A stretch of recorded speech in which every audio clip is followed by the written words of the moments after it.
virtual. Librarians know that this is the place to be to end our conference, so I'm so pleased for joining us this morning, and we've got a great program planned for you. I am Sherry Dick. I am the president of the ISTE Librarians Network for about, 21 minutes. So.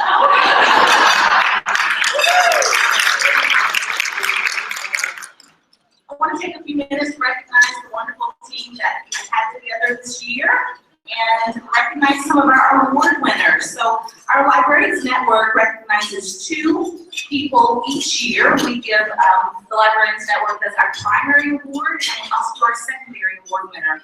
And they were recognized earlier this week at a breakfast and a luncheon by ISTE. So Jenny, could you stand in the way, our primary award?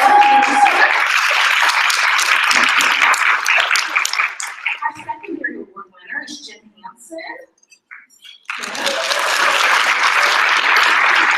If you missed the webinar that we did as far as interviewing them about their projects and that they were recognized for, I'll show you the website in a few minutes where you can see that. We have it archived. So wonderful, wonderful things going on in their libraries.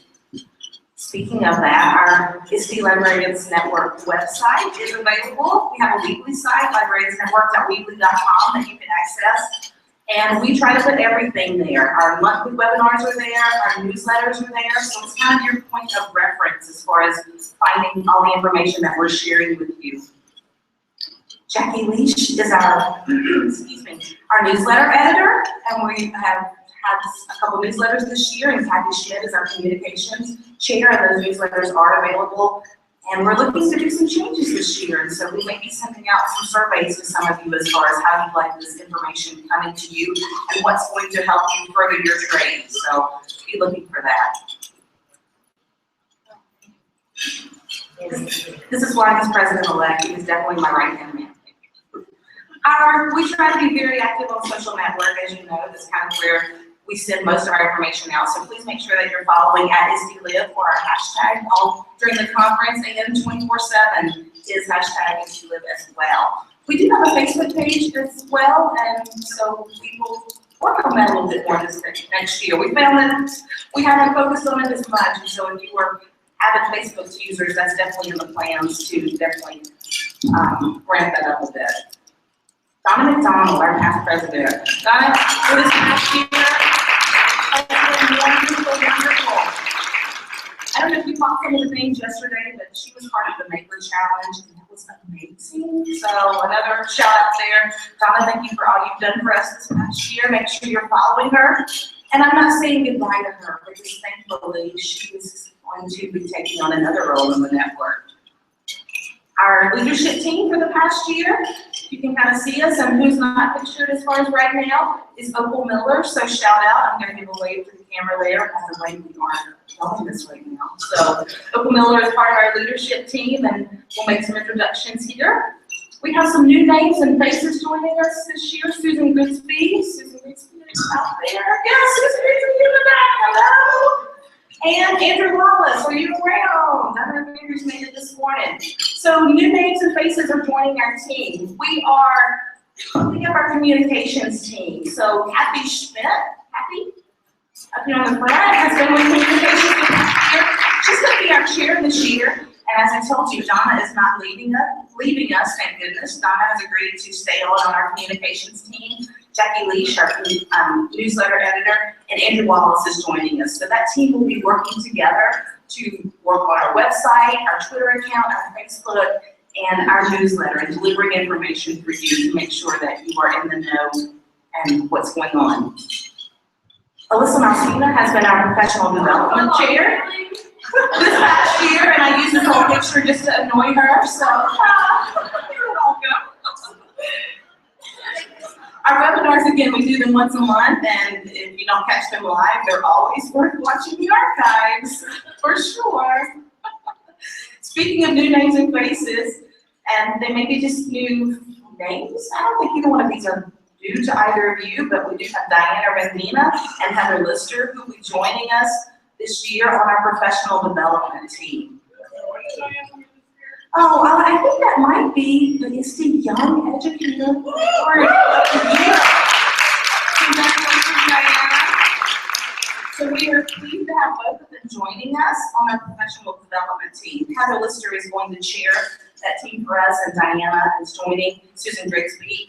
And Opal Miller has been in professional development the past year, and so that team is going to be working to bring you professional development opportunities monthly. And so that's really another goal that we're going to be bringing more topics to you.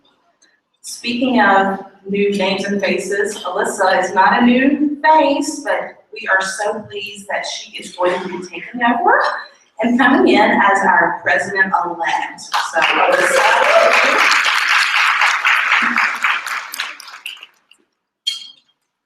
and here it is. I said 20 minutes. I really meant like 5. So now you're new. Oh, I forgot to bring. I should have had the hat on, the crown to pass it, but you know. Your new president for this next year. Jonathan has done all kinds of great things over the past year and has great ideas for this next year. Our new president.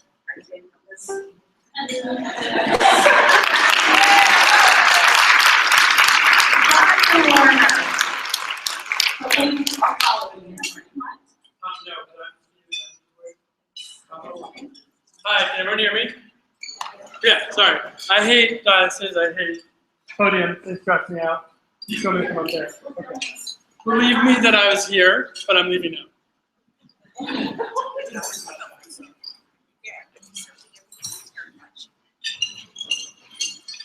Yeah.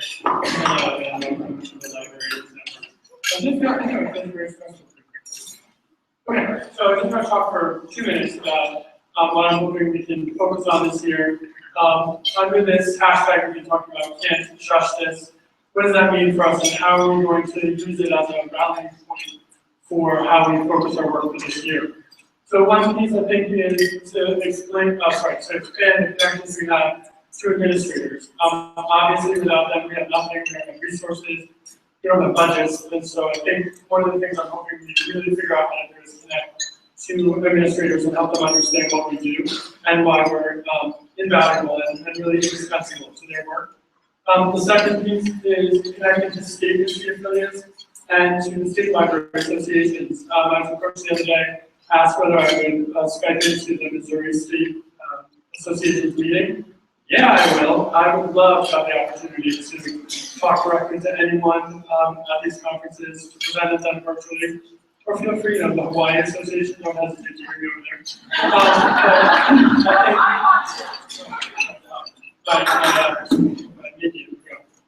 So the opportunities we have to connect and get them to understand the work that we do and why it's important that they be a part of that work. We have an incredible, really unprecedented opportunity at the national level to have support both from Future Ready librarians and Future Ready campaign, which we'll talk a little bit more about in a few minutes. But really, that we have a groundswell of support, and we've seen states like California and Rhode Island really suffer because they haven't been able to advocate for their work and have people understand what they're doing. So really, the goal is for us to give them a way to capitalize on what's happening elsewhere and say, look, the federal government, DOE says I need to do this, and yes, I see it. Yes, I there. Yes, I see it. That thing to replace child left line, sorry for as pure children left line.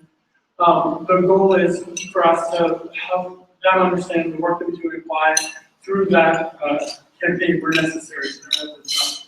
I know that out there we have leadership potential, whether or not you're sitting in this room or not, but I really hope that you'll contact us and let us know how you might want to participate in this coming year and then in the leadership team for next year.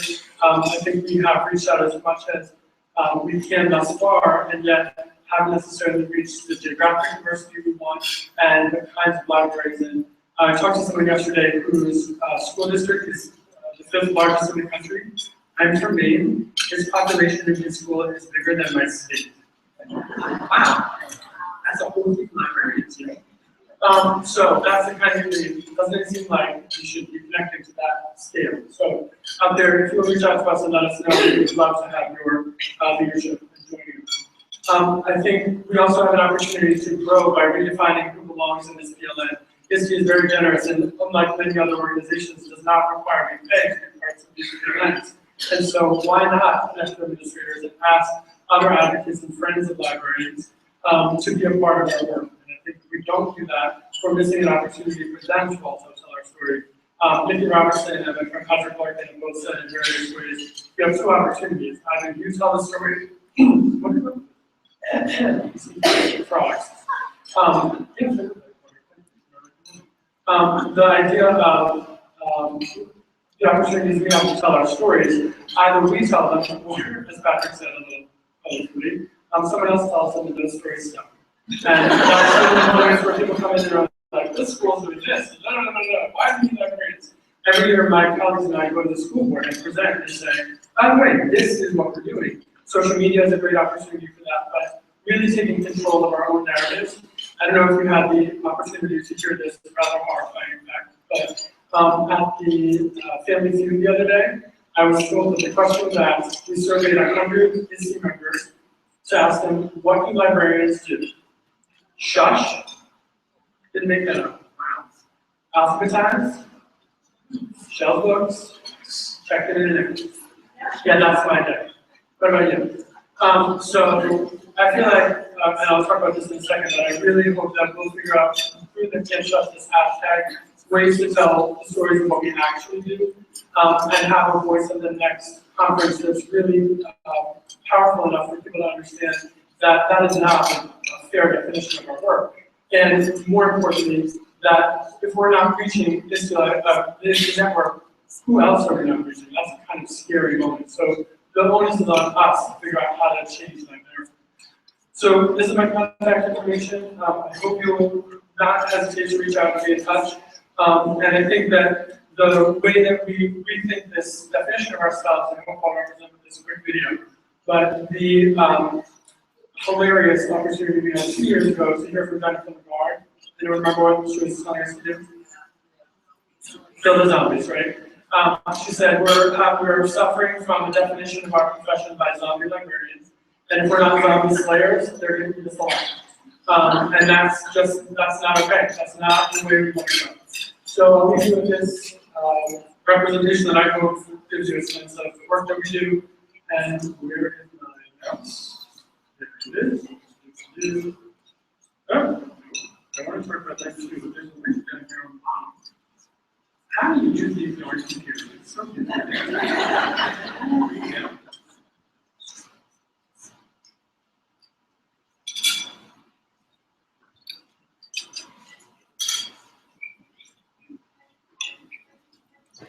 As president, don't know what I should expect. On my feet, and get where I want from them. Hope we can connect.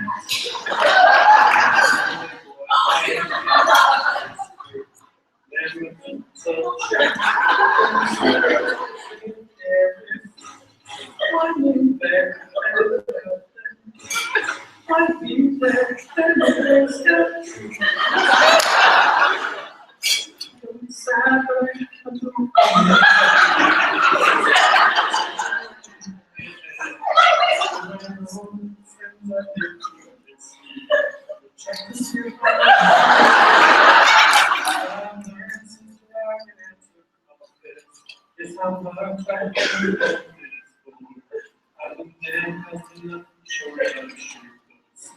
God fixes Wi-Fi.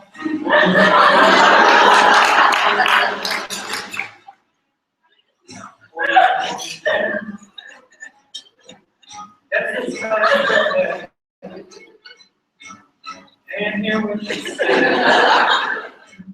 Good times for the So, that Google Hangout did make me feel much less anxious. But it also reminded me that I still have one small problem. How far apart is this? How far were that man? And blend in with all these rock star videos.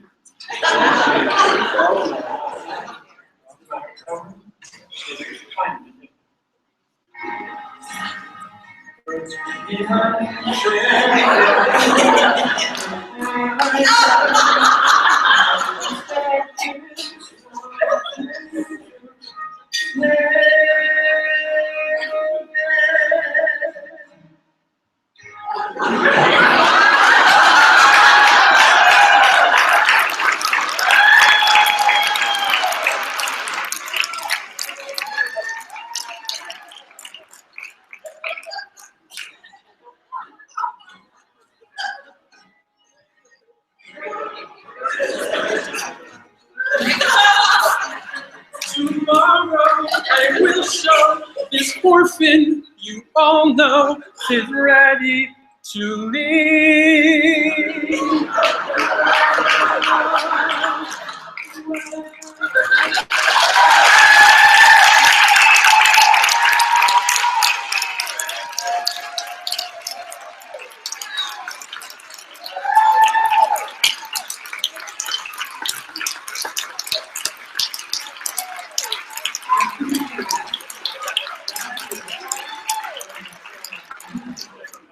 So last year, there was a photograph taken in which all women of the library network were standing in a row. They all had red hair. I was like, well, that's not cool. I didn't wear anything for this. And Sarah's like, red hair, you're birthday. Me and one woman, I'm going to be more than wear it. After start a lot too.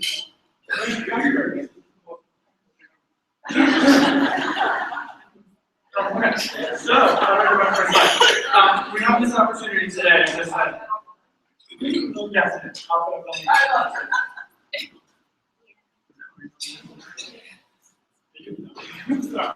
So, we have an opportunity today to talk to people who really know the Future Ready campaign and can give us a really fantastic look into how Future Ready at the national level is partnering with librarians and to try to help people understand that our work is not ancillary. It is integral, as I said, and indispensable if we're doing our job correctly. So we're really, really thrilled to have both Zach and Mark Ray here to talk about that campaign and how we can join it and be voices for defining what it means to be future ready. Thank you so much.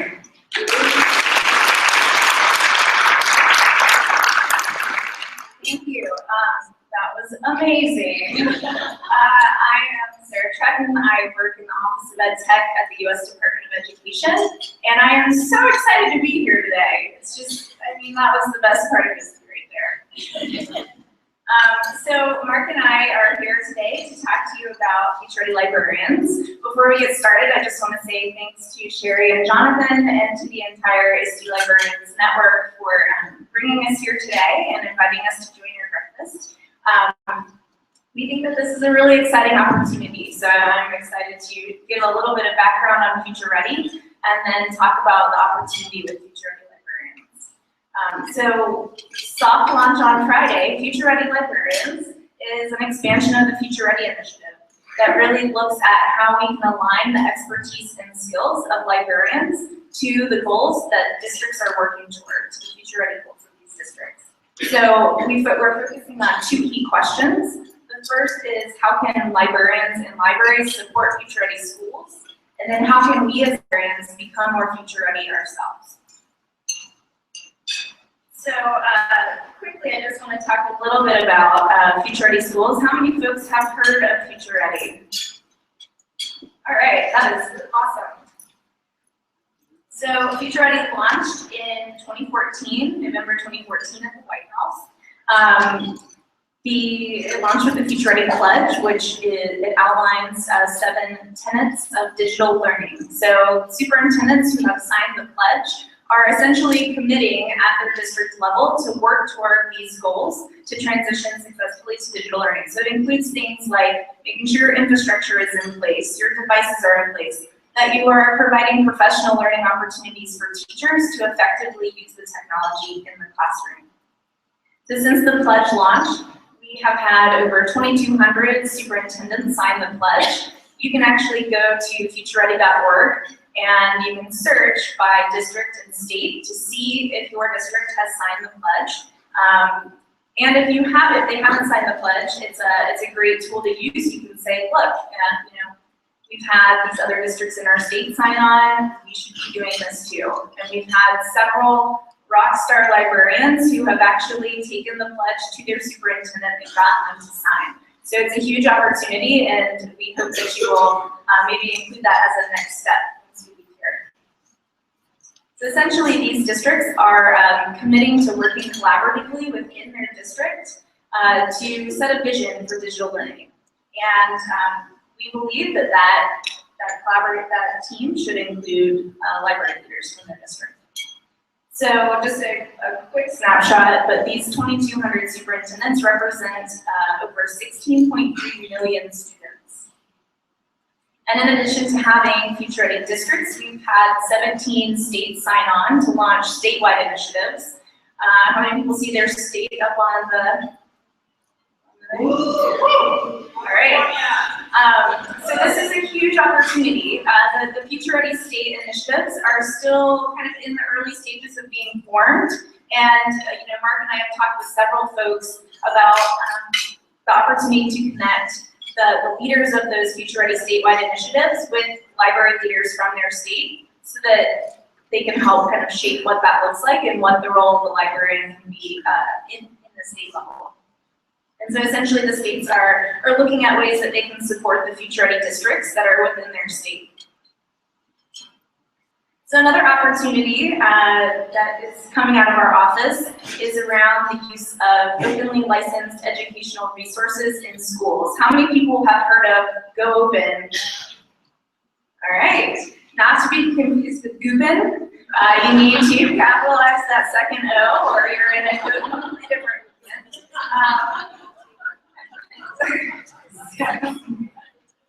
yeah, it's happened. That'll be our next movement. As part of the Connected Initiative, so I guess I should say that all of this is kind of grounded in the President's Connected Initiative, which was launched in 2013.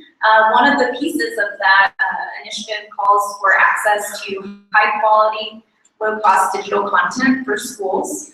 And so in response to that, our office launched Go Open last October. We are up to 63 school districts who have signed on and committed to transitioning from one traditional textbook or traditional resource to openly licensed resources. So there is a huge opportunity for us librarians to be at the table and on these Go Open teams because it's all about curating, finding, curating, evaluating high quality content, and it's a process, and we have the skills, so we should be there. And just a note about this transition. So we've got 63 districts signed on. We've got a lot of others who are interested. And last Friday, this is kind of, I was reflecting on this over the weekend. How many people have textbooks in their schools that say that the UK is still part of the EU?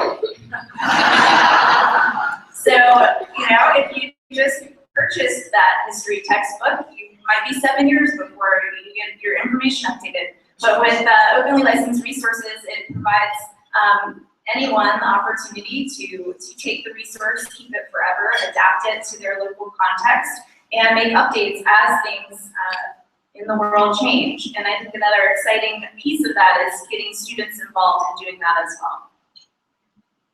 So similar to Future Ready states, we also have Go Open states, and some are actually both. So we have 15 Go Open states. Does anybody see their state up here? All right. So very similarly to Future Ready states, these Go Open states are just getting started in terms of what it looks like to support their districts who are choosing to go open, how they can support with infrastructure and enabling districts to share both across district within the state and then collaborate between states as well. So this is another huge opportunity for librarians to be at the table, to be connecting with the folks in their states who are leading the Go Open state work, because I think it's a big challenge, and they need help and they need the expertise that's in this room. All right, so without much further ado, I would like to introduce Mark Ray.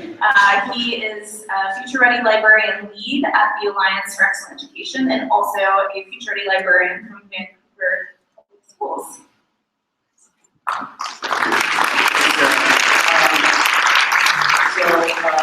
Yesterday I was at a panel with folks from the Department of Education, and it was like, wow, this is kind of cool. But my whole delivery was very, very mild, quiet, and didn't want to ruffle any feathers. I'm in the middle of the mode right now, so if my voice starts going a little fast, I'm really excited about this.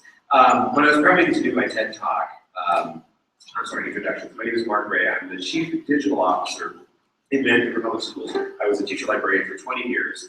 To make the ICT community, as I mentioned in my TED Talk, I work horseman of the apocalypse, the librarian in charge of IT. So, as part of that training, they said you need to start in the middle of the story because that's where you don't want to start at the beginning, you start in the middle of the story. So I'm going to start in the middle of the story. I'm sitting in a conference room in McHenry, Illinois. Follett has brought together Gail Dickinson, Susan Ballard, the National Superintendent of the Year, Mark Edwards, all in the same room to talk about the future of libraries.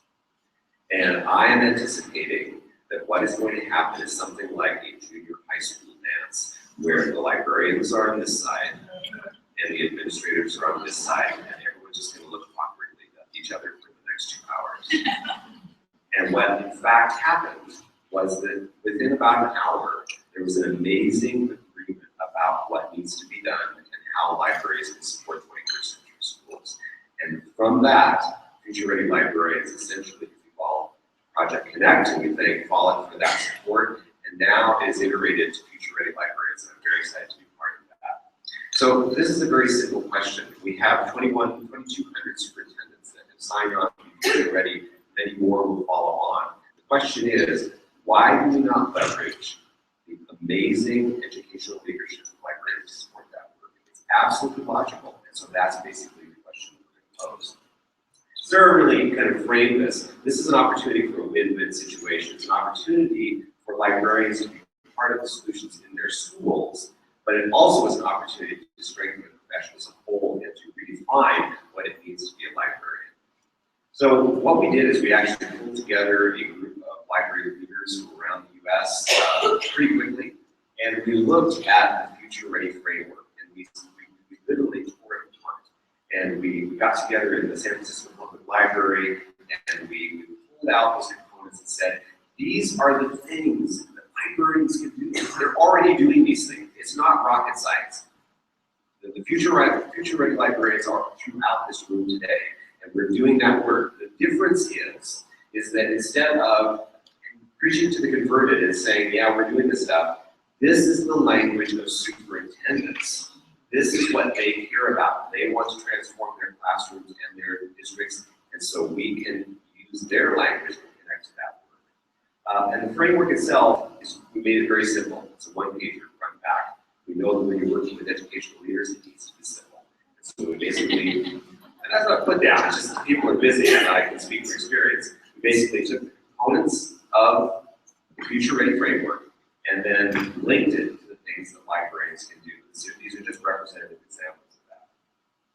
And on the back side of the one pager are some more specifics that talks exactly about what those librarians can do to support that. So how many people out there are Future Ready districts now that know they're Future Ready districts? Okay, so that is a growth opportunity. Look around. That's a growth opportunity. How many people don't know if their school district is a Future Ready district? Okay, so if you go to futureready.org, you can actually look up your state and your district to see if you are a Future Ready school or district.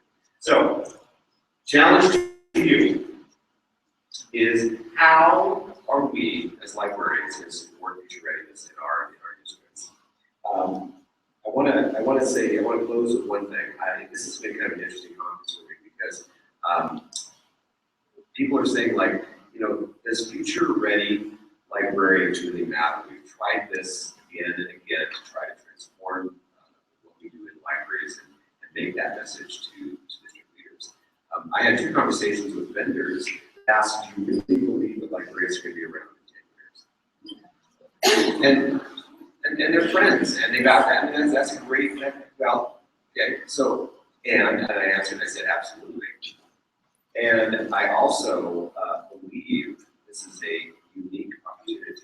We have superintendents that are speaking out and believe that libraries are essential. We have the Department of Education saying that libraries are essential for future ready schools. We have the Alliance of that's the company I'm now working for, that are saying, sorry, we have my bosses in the room, that says this is absolutely essential. Okay, so personal testimonial. I went to my superintendent and said, I believe in this work, and I requested to leave from my position. My former office position was Chief Digital Officer because I believe this is work worth doing, and this is an opportunity, a seminal opportunity for us to make some change. So I encourage you to ask these questions. How would you use this framework and graphic in your own practice in your own district? What is your immediate next step? And finally, how can we support you? I'm going to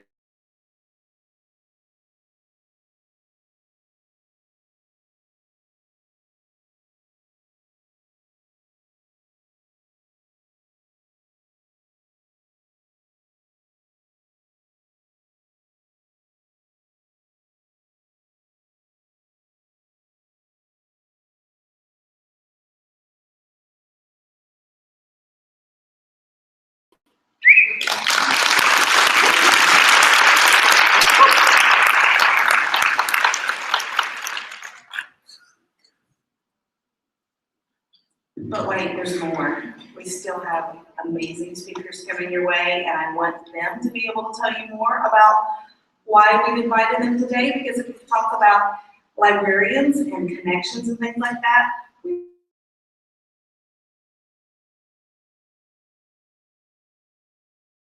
pleasure.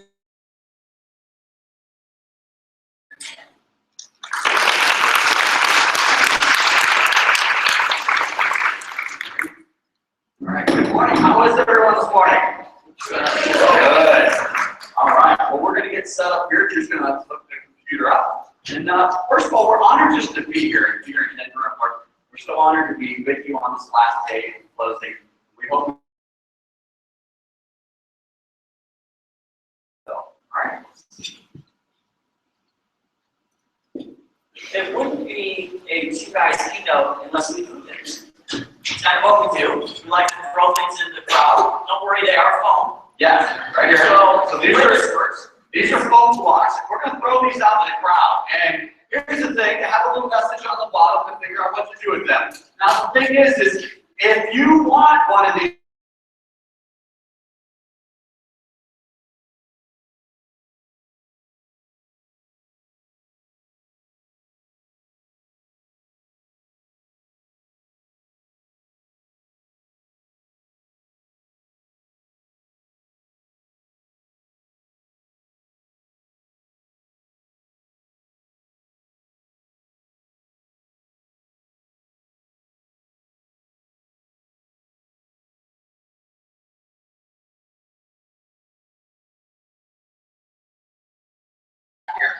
All right, here we go. All right, here we go. Let's do it right over here. Let's get it in there.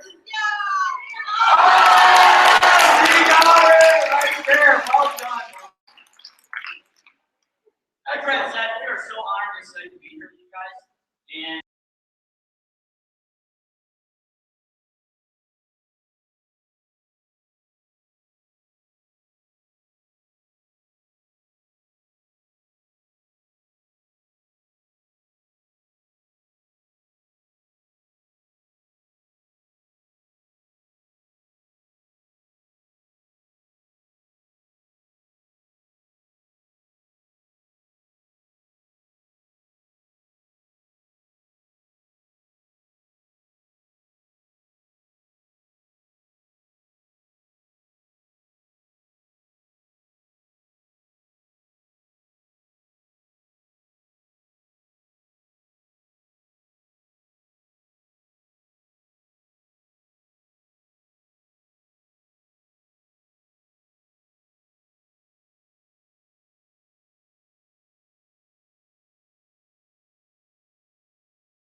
you know why?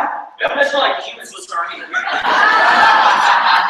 might recognize who that Swiss Army knife is right there. Let's get up the librarians and the Swiss Army knife. Oh, you guys have amazing tools. We work closely with librarians in our school, and we've done a lot. We got a chance to speak to the Library Association of Texas recently, so we love you guys. And the reason we say that is because you're not just a librarian. You're the IT director, you're the tech support, you're the assistant principal, you're the mom, I mean, go on all day. You guys have so many hats. It blows my mind. I don't know how you do it. I really don't. Okay? And throughout the presentation, you'll probably see some quotes. I'm a big quotes guy. I love them. And failure is a necessary process, a necessary thing that needs to happen in order for us to learn. And that's not just in education, that's in life in general. It's very important that we use that failure to inspire us to move to the next step and to keep learning. And most of us are a generation, we grew up going to school, and we grew up at a time where it looked like this. You win or you lose. You know, really, you win or you lose. That was it. You know, you're the first or you're last. But you know, we became educators and librarians because we know this is not true. When you talk with successful people, we know it looks like this. And we're the ones to help kids on their journey. And you know, when working with kids, they may have a lot of roadblocks, but the thing is they're great learning points. So we have to understand failure, get through it so they can learn. Now, we talk about, we're not here to celebrate them, recognize them. Like, okay, well, what did we learn? What did we learn in that transition? And at the end of the day, through all those failures, we end up winning. Now, we want you to watch this because you're never too old, you're never too young to learn. I want you to watch the journey of this gentleman who is learning.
Moving to life's greatest lessons were learned in commercial. This is often, you know, what we think our journey is going to look like, not only throughout the school year, but throughout our day. But we really know that this is a much better representation of what our daily or your life or journey looks like. You're going to go through ups and downs, just like the failure graphic that we just showed a minute ago. You're going to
write messages to people. Teachers would stop, parents would stop in the hallway and write messages to people.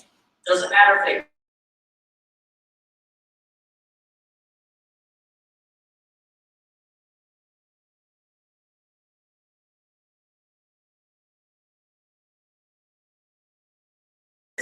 another good friend of ours who did it as well in his school. And you can follow him. There's his Twitter handle. Give him a shout out. Say it's his birthday. He's 40. So big birthday today. Right? So this you matter in relationships. It's literally the most important thing. It's the foundation of everything we do. Not only in education, but in life. And this really shows that.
Perfectly shows it. And we're here at ISTE, and you're going to learn, and you're going to see a lot of sessions about technology and how you can use it in your library, in your classroom, use it in instruction. But with all of this technology, this is one thing you have to remember. The most important thing is how we treat people. If we mess that up, then have all the technology in the world, and it will not matter. This is literally the foundation of, like I said, everything in education, but in life in general. And if we can get kids to understand this, then we can achieve anything. So please remember this as we move forward. Why don't you take a look at this quote right here? Give me a second to take a look at it. This is from a teacher up in North Dakota. And you as librarians already know this, because you get multiple years with students. And your stories a little bit about relationships with students and students coming back and coming visiting. So think about this. I want you to remember this. You don't have a one-year contract with your students. Meaning relationships don't end in the school year. You know that because you know kids come back and visit you year after year, and you're lucky enough to have them multiple years. So let's take a look and take a look at the education system. Right? Look at this. 1890, over 100 years ago, this is what it looked like. Teachers stood in front of the room. They had all the information. They shared it, and kids were tested on memorization. How good their memory was. That's Brad right there. I'm in the front row. I've got the McGuffey reader out front there. Some of you remember that. But as the education system is changing, you know, a lot of people, like Brad's especially, you know, the mistakes were analog. If you screwed up, maybe a couple friends knew it, and that was it. But nowadays, with social media, it's such a powerful presence in our everyday lives, kids can ruin their lives with one click. And we must teach kids how to use these tools to learn and the power of them. And this video will blow your mind with some of those statistics to show you the power of social media.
There's some mind-blowing statistics in that video. And a lot of them might have caught your eye, but one that is so true is that ads will now find you instead of you going and looking for them. Think of Facebook.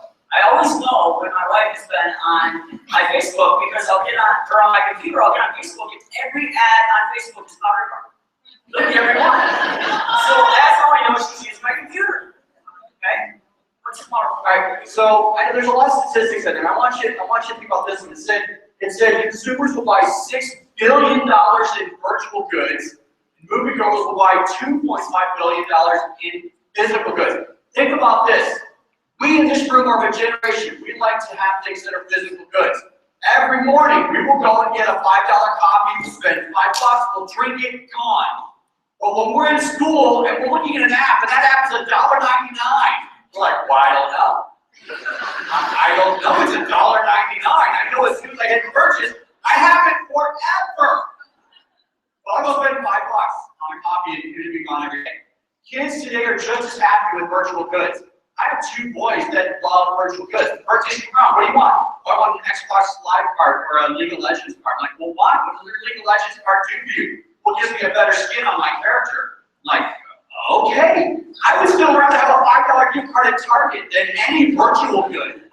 Okay, so just understanding that we're a generation, we are very big consumers of physical goods, but students in our classes in our schools today are just as happy with virtual goods. And think about the power of social media that goes into our daily lives and how it affects our futures. Okay? We've seen it so many times how people ruin their lives in one click. You look at this one from Brett Wheelenbaum, who's the head football coach at Arkansas, about recruiting. Just your Twitter handle or your picture, and they want to recruit you. That's that's a $100,000 scholarship. Because football is full ride or nothing. $100,000 education gone, possibly for that kid, because of something stupid like that. Here's more examples from coaches that are out recruiting. That they look at these things. There are even banks now that are determining whether they're going to give you a loan based on your digital footprint and not your credit score. Because they think they can learn more about you by the way you act online rather than if you pay your bills on time. And that's actually happening. It's the power of social media. We must teach kids how to use these tools. It is part of our job. As teachers, as librarians, we have to teach kids how to use these tools very early on. So in my class, the very first thing that my kids did every single day when they walked in was tweet. Every day. They created a Twitter handle with these laminated sentence strips, and they would tweet and hang it up on a magnetic board. I learned so much about my kids because of the things that they tweeted every morning. It didn't matter what it was, but it gives you such a small window into their world. It helps you better understand them. This is a student I had that his little brother had cancer, and he shared a bedroom with him every single night, and he had to use a machine to help him breathe at night. It was very loud. So one morning he walked in and he tweeted this: "Today I felt fat." So I go up and I talk to him, and he said it was a rough night at home, and he didn't get a lot of sleep, and his brother was struggling. Do you think that kid cares about a spelling test that day? No. But if I didn't do this, I might have never known that. So it gives you that small window. But also, if they screw up and they write something stupid, now it just becomes a teachable moment. Because it's analog, we can erase it. Talk about it right then. They tweet it, it's out there forever. So this is a great way to not only learn a lot about students and what they're experiencing outside of the classroom, but also teach digital citizenship at the same time. You will get things like this. My sister looks like an owl. You never know what they're going to say. We shared this exercise with school by us in Walt Lake, Michigan, and then she tweeted this at us. My dad came back from Pakistan yesterday, and I was so excited when I saw him. Hashtag miss him, hashtag best dad. Is that not awesome? That kid doesn't care about spelling tests either. All she's thinking about is wanting to be at home with her dad. But you may never know that if you don't have that small window. So I highly encourage, this is probably the most powerful thing I've ever done in my classroom. I highly encourage to try it out. All right, so if we look at this, what do we want kids to do with technology? This is a technology conference. Okay, so here's the thing. This is what we really want them to do. We don't want them to actually like writing a blog and doing things. Those are great things to do, but this is really the big picture what we want them to do. Raise awareness, tackle problems, take action, collaborate, connect. We could do a whole hour on that alone. But these are the things we really need to understand. These are the big picture ideas of what we want kids to do. And this is something you need to remember with education. It's we want to inspire somebody. We don't want to just fill their head with more stuff. Like Brad said, so many times in education we just throw things at kids, want them to memorize and regurgitate it to us on a test, and then they'll forget it in another week when we start the next week. Inspire somebody's mind. Take a look at this. Okay, that's a real picture. That is not a stage picture. That is not clip art. That did not come from online. That came from the classroom. Look at this kid getting to use technology. First time with Google Glass. If we can capture that engagement and use passion, we can get all this done. We can get any learning outcome we want. And our number one job as educators, as librarians, as anything, it's not to teach kids how to read. It's not to teach kids multiplication or how to write an essay. Our number one job is to ignite a love of learning in kids. It's our number one job. If we can ignite that love of learning, then they will learn anything we want them to. I had one goal at the beginning of my school year, and that is that every kid in my classroom wanted to come to school that morning. Every day, they wanted to come to school. That's not easy when it's 0 degrees and dark out in Michigan. Sometimes I don't want to go to school, right? If I can create an environment and a culture that every day they wanted to be there, they're excited to learn, then again, the test scores, all that stuff, it just takes care of itself. You can achieve anything. And this is one of the apps that we use to do it, is CargoBot. This is just a simple iPad app that teaches kids the basics of coding, but it hits so many different kids at one time. It's a very powerful tool. Now, I want to share a little story with you. You never know what will change a student's life.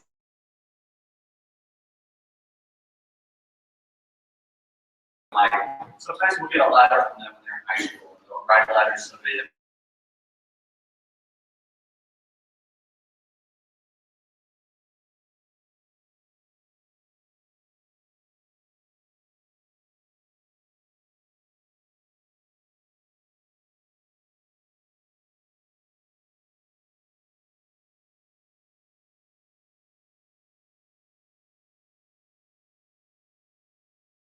best press, and that's outside school system. Justin has been in the school system for over 3 years. He's in my classroom, come to my classroom in 3rd grade. I was told he's going to be in my classroom because he wanted me to be a teacher because I had his older sister years and years ago. I thought that's great. Okay, so I just made a decision. I said, I've never had a selected youth before, but I'm just going to treat him like any student. So in the beginning of the school year, and I met with the parents, and I was listening. Where we listened and we set up goals for the year. And I was meeting with mom and dad, and I said, what's your goal for this year? And mom looked at me and said, well, our goal would be if you could say something across the room in front of his peers. I said, oh, okay. She didn't say anything about academics or anything. She said if you would say something across the room in front of his peers.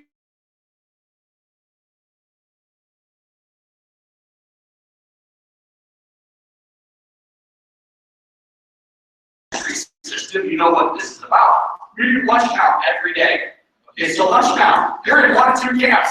You're in the camp where it says, all right, here's the lunch choices. You sign up for lunch on your own, and if you forget, you forget.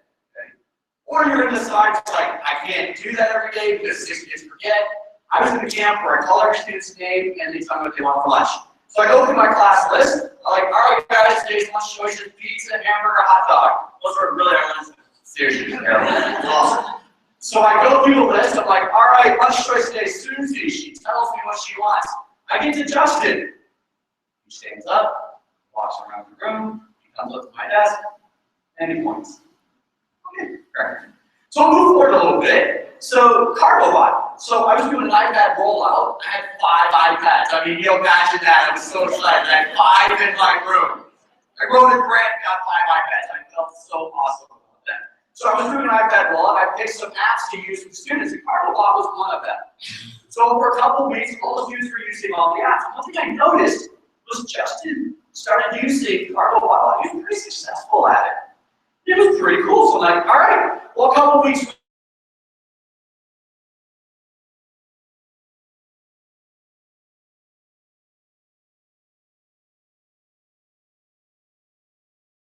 As I started using that vernacular in the class, just incorporating everybody. Hopefully something would happen, but not expected.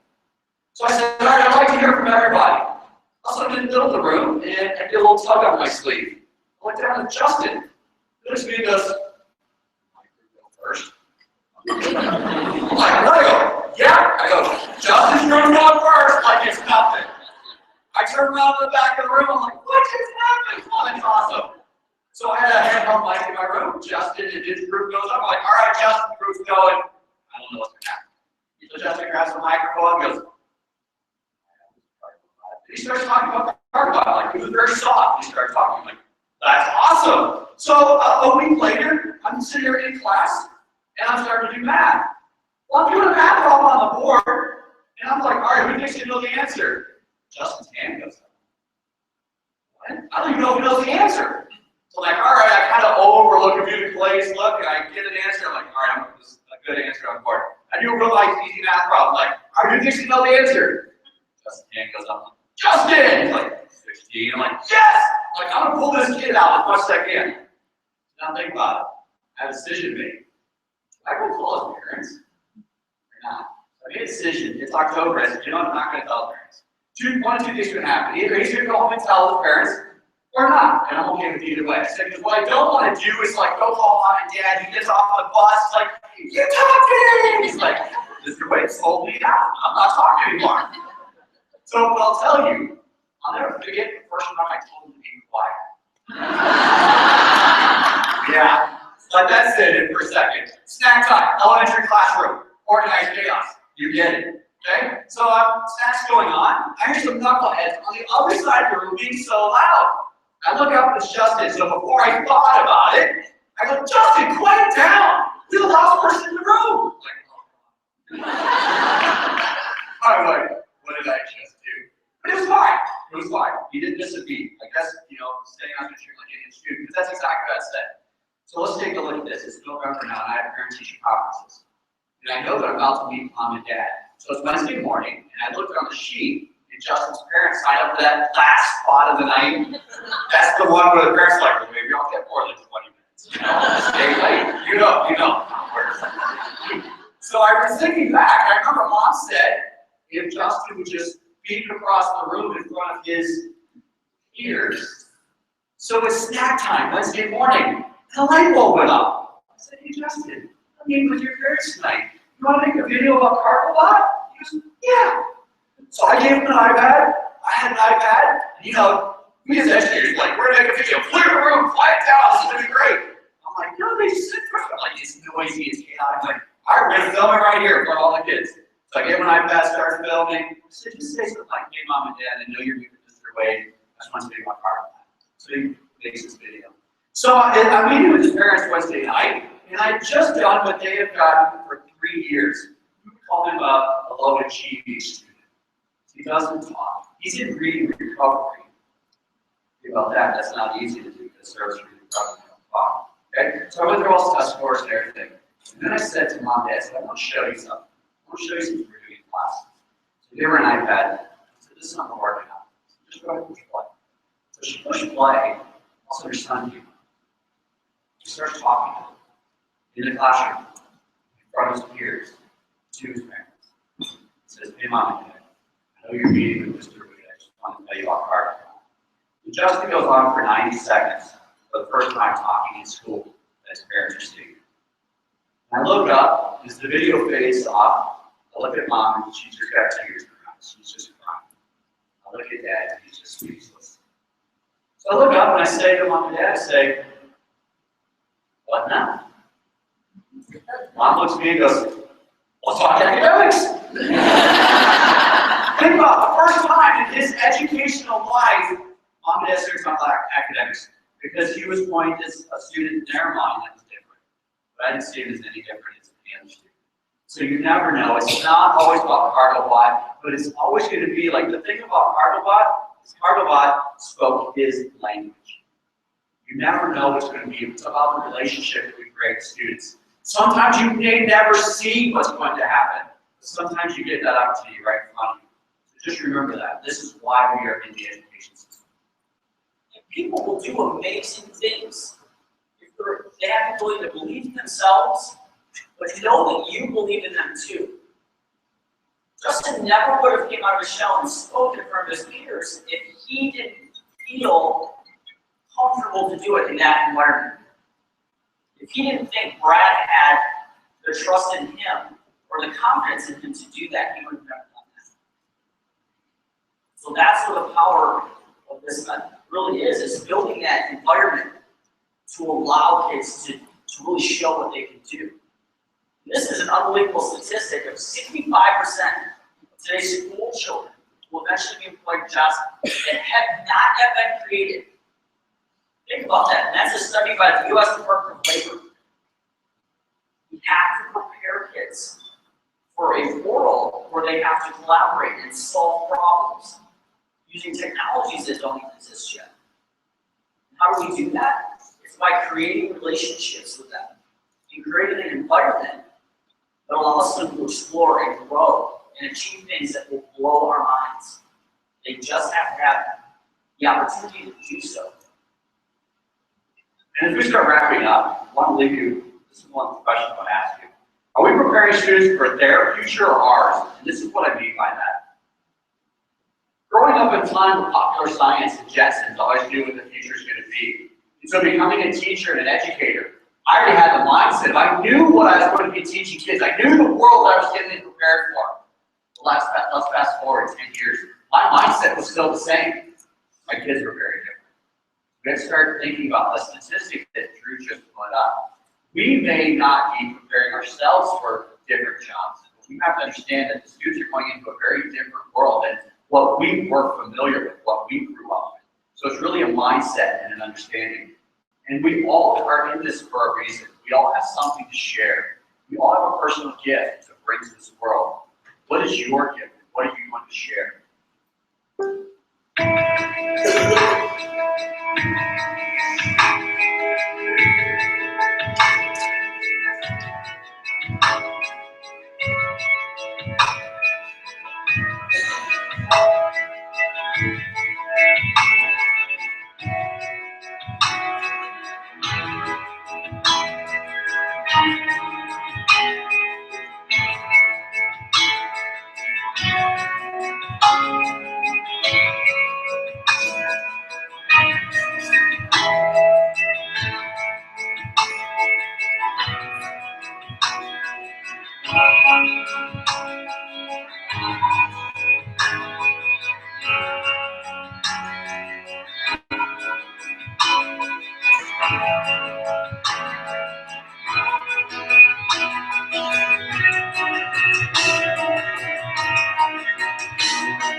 So again, going back to being at ISTE and being at a technology conference and everything, technology is amazing. I'm probably the biggest tech nerd in this room.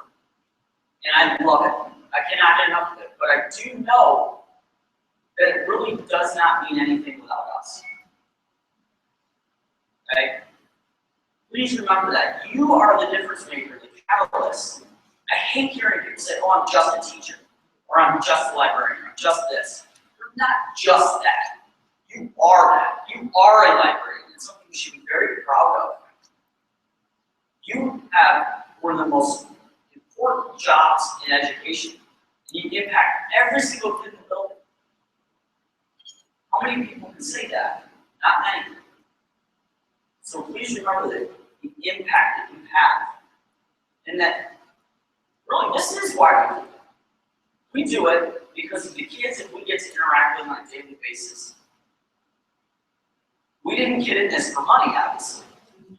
We did this to impact the lives of kids. And sometimes we lose sight of that with all of the outside pressures that we have. And I found this quote last night, and I just thought it was perfect to encompass librarians. Take a look, read that. In the non-stop tsunami of global information, librarians provide us with the floaties and teach us to swim. How appropriate is that, right? So take a picture of that quote. We just want to say we're so honored. Thank you for letting us be with you this morning. Go out, change the world, everyone. Thank you.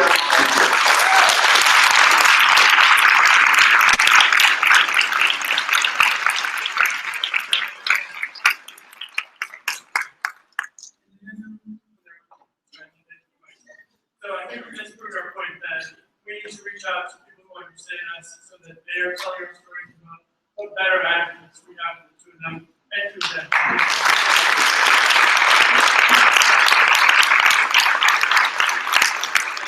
Truly, thank you all for coming this morning. We have so few opportunities to reach one another and see each other outside of social media.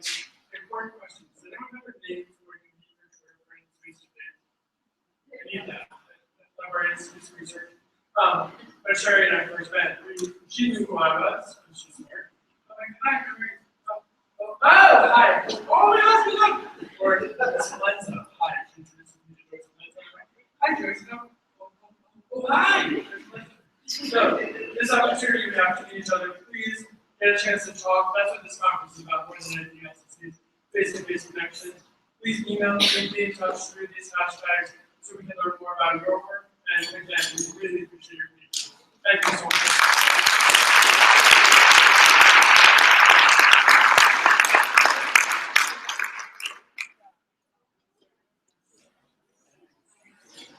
Yeah, so